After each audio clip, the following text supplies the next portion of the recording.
Good morning, friends. Welcome back to Astrology Today. I am Mel Rose, and I'm here to share your daily aspects. Today is Tuesday, March 8, 2022. And the sun is in Pisces today, along with Pisces co-ruling planets Jupiter and Neptune. We talked a little bit yesterday about this being a time to acknowledge our weaknesses so that we know what we need to work on strengthening in our quest for personal expansion. Sun in Pisces is a great time to be focused on this. After all, it is the end of a cycle, the last sun's transit through a sign before we go back to Aries and the beginning of the zodiac cycle. Think of this a little bit like your chance to rest and reflect at the end of a long day's work.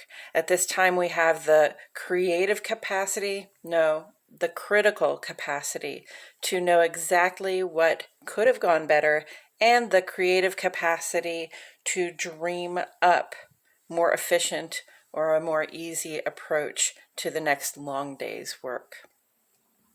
The waxing crescent moon begins today in Taurus, making ingress to Gemini this afternoon.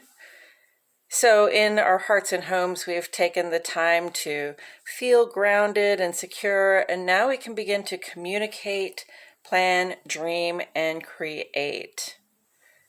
And also that waxing crescent moon encourages us at this time to set our intentions, right? We're making our plans, we're creating strategies for getting ourselves from where we are now to our short-term and long-term goals, so that in a couple of days with the first quarter moon in Gemini, we will have some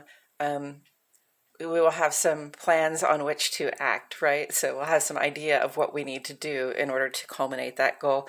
And hopefully we'll have the partial culmination or the full culmination of a goal with the full moon coming up a week after that.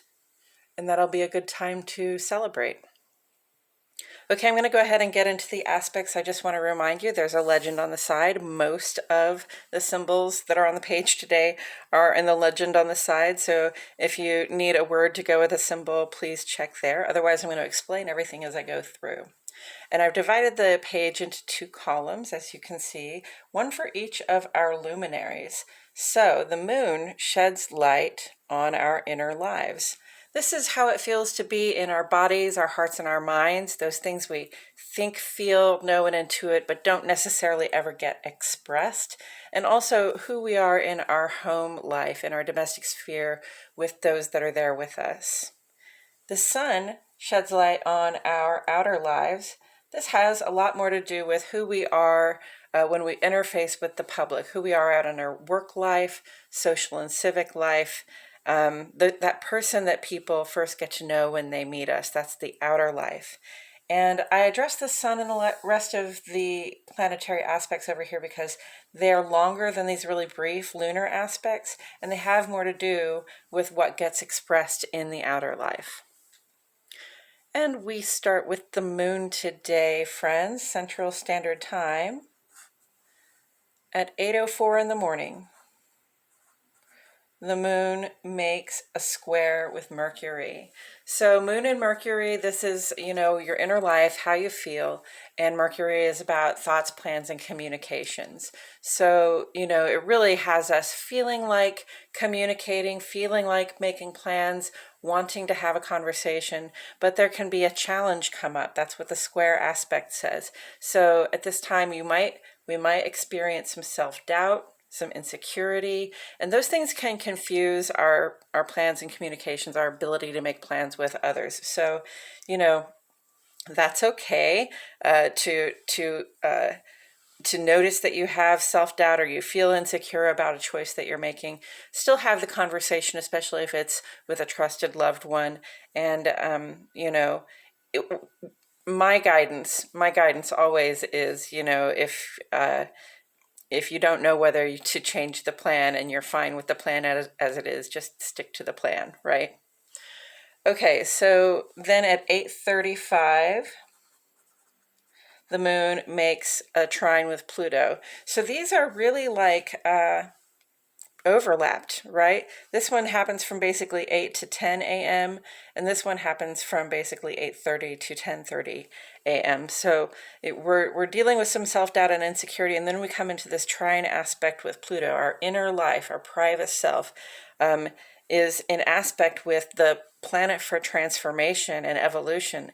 And that trine aspect makes for like positive, really synchronistic, ideal functioning, okay, between your inner life and your quest for transformation. This is a perfect time to turn within and go deep. Self-reflection at this time can bring a very positive transformation or evolution in our perspective on the world and how we approach things out in the world, or even how we approach things right here in the inner life. So another thing I want to mention is that this is a void of course moon, so that's the last aspect that the moon will make in the sign of Taurus. And then the moon goes into Gemini at 12:39 a.m. So that's about 4 hours of void of course. And what I always say about void of course is to get into your intuitive or creative practices at this time. So if it's meditation, if it's journaling, if it's using tarot or astrology or throwing runes, whatever it is that you do, even if it's just sitting out in the sun to reflect on yourself, this is a great 4 hour-ish time period to be doing that, and you're pretty much given good outcomes to any deep self-reflection that you're going to do at that time. Then the moon moves into Gemini at 12:39, and when we're in Gemini, like I said, we've taken the time to get grounded and feel secure in our homes. So now is the time when we play, we talk, we sing, we rest, dance, communicate. Gemini is very playful and talkative sort of vibe. So don't be afraid to just express yourself, especially in your heart and your home. This is all great times for self-reflection and expressing ourselves. All right, and then at 4:40, the moon makes a trine with Mars, and at 5:27, the moon makes a trine with Venus. Now, I want to show you guys this. Just a couple days ago, we had this on Sunday. We had this the moon having these aspects with Venus and Mars, and it was at the very same time, because when they entered Aquarius, they were right linked up together, okay? So at that time, they were right on top of each other, and that's how the moon made those square aspects with those two planets at the same time. Now we have the moon making the same aspects with the same two planets, but you see that there's a time difference here, okay? So it's not even a whole hour. So really from about 4:40 to about 7:30, we'll be dealing with these Mars conjunct Venus in a trine relationship with the moon, with the inner life vibes. But notice that the moon's aspects with these planets is farther apart than it was before. Before it was simultaneous, and now they have started to drift apart. So if you went out to see them in the sky together, they wouldn't be on top of each other, they'd be very close by each other, but they will continue to be very close by each other until at least the spring equinox. So, moon trine Mars, ideal vibes for asserting ourselves and asking for or pursuing our desired incomes. Again, incomes and outcomes, friends. Pursue what you most desire. Pursue whatever fires you up and gives you the passion and drive to go after it. And this is, again, positive, ideal functioning, synchronicity, coincidences can happen at this time. Moon trine Venus, ideal vibes for attracting the people and things we most desire. Okay, so again, ideal functioning for that synchrony and possible coincidence, but really just positive vibrations and probably positive outcomes. So if you know what you want and you know how to get it, this is the time frame right here to really see your best possible outcomes. Okay. Then on the sun side of the page, in the ongoing column, we have Jupiter sextile Uranus and Venus conjunct Mars. These are both going to be with us at least through the spring equinox, which is on the 20th of this month, just another 12 days out. Jupiter sextile Uranus, this is your planet for good fortune, positive expansion, those experiences that grow our sense of who we can be, what we can be, and what we can have. Uranus really helps us see where the shifts and changes are that we can make that help us move forward into that more expanded version of ourselves. And sextile, again, is very positive functioning. It is cooperative. They're working together. So this is really like your good fortune and your personal expansion in a cooperative function with your ability to make changes. And when Uranus is involved, it's very instinctual. Okay, so sometimes you see those shifts and changes become available to you, and you just got to hop on them, right? It's going to happen. It's going to go quickly, but you're going to know that it's right, and you're going to move forward into the shift or the change. Personal expansion and good fortune when we make the changes for the better. Okay. And then Venus conjunct Mars. So I have a few things to say about this because we just moved out of a Capricorn, of course, and into Aquarius with this conjunct here. Venus, again, this is our receptive nature. This is our attractiveness and how we pull things toward us, but it also just indicates like knowing what we want, right? And this is really for Venus in terms of love and money. Okay, so those resources that help us feel fulfilled, right? Whereas Mars is more of an assertive energy. It knows how to pursue what it desires. So in this case, like anything that Venus can't just attract and pull in, Mars has the power to go out and get it. Now, Mars in Aquarius has less strength and direction than it did in Capricorn when it's in Aquarius. It's a little more hit or miss. It's a little more like, I'm willing to do the work, but maybe my work is not quite as effective. So the good news is that when Mars is like that, Venus, fair-minded, friendly, interested in everyone's freedom, even within their partnerships, okay? Venus and Mars are team players. They work together at that time. Mars doesn't have to be in charge or do all the work or be a driving force at this time. They are driving together. They are in that chariot side by side, moving these partnerships are moving us forward. Maintain a focus on your partnership goals. And, with dedication, with willpower, our relationships grow strong and abundant. And in Aquarius, right, this is one of those symbols I didn't put over there. In Aquarius, our attention is more on the group dynamics that support us. So our friend groups, our family groups, our community groups, our neighborhood groups, how our partnerships function within those groups. And that's your workplace partnerships, your romantic partnerships, your friends and family. It's very much still a very Saturn vibe. That's about the structures and networks that we rely on support for validation and our responsibility to maintain them.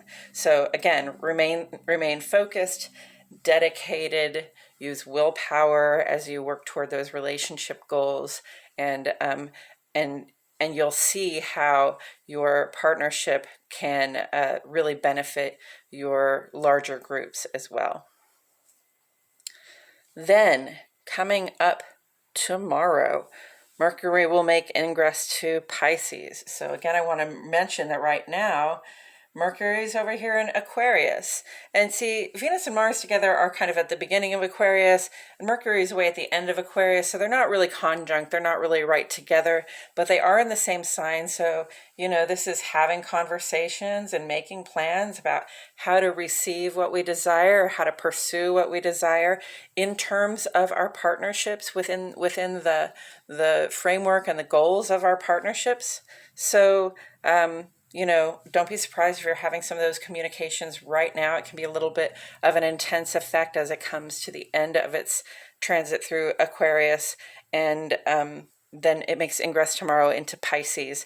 So then our thoughts, plans, and communications are going to become more about what we can do to create, to recreate, to procreate, to generate whatever it is that that gives us emotional satisfaction and helps us express our inspiration and our creative capacity.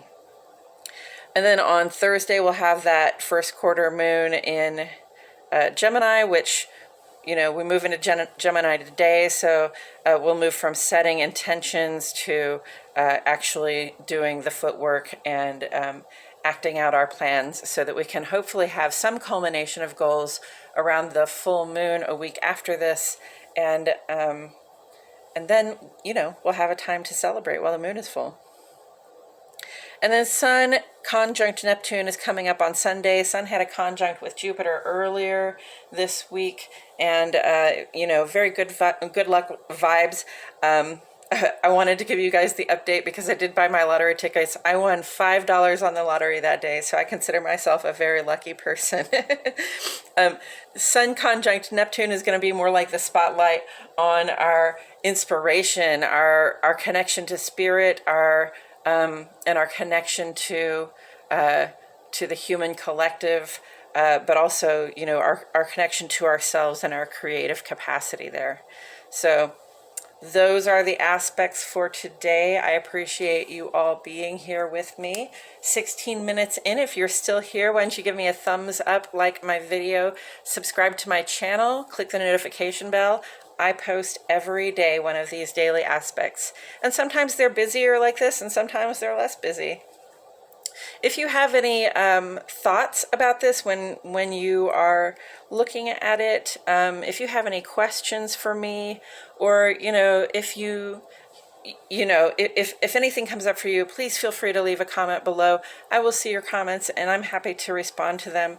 And if this is something you think would resonate with somebody that you know and love, and they love astrology, or perhaps they just would like the reassurance of knowing they're not the only ones going through what the astrological sort of energies are bringing us, please share the video. And at this point, I'm going to go ahead and talk a little bit of tarot. First, we're going to talk about the tarot card that's on the side of the page. This one represents the first 10 days, no, not the first, the second 10 days of the sun's 30-day transit through Pisces. And on Friday, we're going to switch to the 10 of Cups. We'll be in that third 10 days of the sun's 30-day transit through Pisces. But right now we're in the 9 of Cups. And this really is a card about emotional satisfaction. If you can see the look on this guy's face, he's almost smug, but he feels very satisfied. And put in context with the 8 of Cups, there was something that we had to walk away from, because even though we had given a lot of ourselves to it, it turned out not to be sort of enough to contain our inspiration and our creative capacity, our emotional capacity, our intuitive capacity. But now we've come to a point where we do have a big enough vessel, and we feel very fulfilled, and we feel satisfied with our creative output. We feel satisfied with the flow of inspiration here. We feel satisfied emotionally, like, we have maybe good relationships with ourselves or with others. And the reminder here is to be grateful for what you have gained in terms of creative capacity, emotional capacity, and resource there. Okay, and with that said, I'm going to go ahead and mix up these cards a little bit while I remind myself and the cards that the sun is in Pisces, and so are Pisces co-ruling planets, Neptune for inspiration and Jupiter for expansion, growth, and positive opportunities. So that's a very strong creative Pisces vibe. We're really going through some transformative energies right now. I hope you're feeling good about them. I hope you're feeling some emotional satisfaction about the expanded inspirational flow and creative capacity and emotional capacity at this time. Tuesday is a day ruled by Mars, so it's often a day when we need to take action on something. The moon is a waxing crescent, starting in Taurus today and moving into Gemini. So moon... waxing crescent, we're still in the phase of setting our intentions, but we're getting ready in a couple of days to start acting on them. So set your intentions and make your plans now so that you know what you're going to have to do when this first quarter moon comes up. Taurus, nice grounded, secure energy, moving into Gemini, which is really more playful, talkative, artistic, sort of like Pisces. So it seems like a really good pairing, Pisces and Gemini there. Jupiter, sextile Uranus, personal expansion and good fortune when we make changes for the better. And Mars and Venus are still conjunct also through the 20th of March. So, partnership goals are very much on our minds and in our conversations right now. Mars's strength has waned a little bit, and so it's really more of a partnership vibe, and we're working together. We maintain dedication and willpower, and we work toward those partnership goals, especially in Aquarius in the context of our friend groups, our family groups, and our communities. And then on the inner life side of the page, I see a lot of really positive vibes here. Like I don't think we've seen this many trines on the page for quite a while, so that's nice. It seems like there's a mostly very high functioning day with some opportunity here for some good self-reflection and perhaps, a transformed outlook. The moon in that square position with Mercury at the beginning of the day can have us feeling a little insecure and confused, but it's just 2 hours. Okay, so if we do feel insecure or confused, it's okay to have a conversation with somebody that we trust about it. And otherwise, we can kind of wait that energy out if we have the time to. And then, go into this reflective time because they're right there together. And that seems to be all I have to say about that today. I'm going to go ahead and turn this card. We got the Eight of Cups again. Guys, look at all these cards. It's like we get the same 5 cards over and over again. So the energies are pretty clear lately. The Eight of Cups precedes the Nine of Cups in the tarot deck. And like I said, it represents sort of disappointment in something that we created, perhaps something that we put a lot of emotional energy into, or a lot of creative energy into, or like a hunch that we really doubled down on, right? That we really invested ourselves in. And, it sort of grew into what we thought it would be, but what we thought it would be, it just didn't turn out to be enough to contain our emotions, our creative capacity, our inspiration. We need a bigger cup. We need a bigger vessel for all these watery flows. So Eight of Cups to me represents, a sense of loss, as we have to abandon something that we created or that we participated in creating, but understanding that feeling that loss is a necessary part of the growth and the journey to get to that place of emotional satisfaction. And, it can be very sad and it can be very difficult to walk away from something that you are so emotionally invested in. And sometimes, it's the thing that you put your emotional investment in that sort of backs away from you in one way or another, or just, turns out to be sort of a non-starter, or for lack of a better term, a dead end, right? Like, oh, I thought this was going to be enough, and it just isn't. I'm going to have to turn in another direction. It's hard when you have put a lot of yourself into a project, a creative project, or a partnership or something like that, and it's not working. But it's really better. It's really better to be prepared to move on, and go in search of that emotional satisfaction or creative satisfaction, because that is available to you if you have the strength to mend your broken heart and move forward. And I believe that's all I have to say about that today, friends. Thank you so much for joining me. I appreciate you all being here. I am Mel Rose, and I will see you all back here tomorrow for more Astrology Today.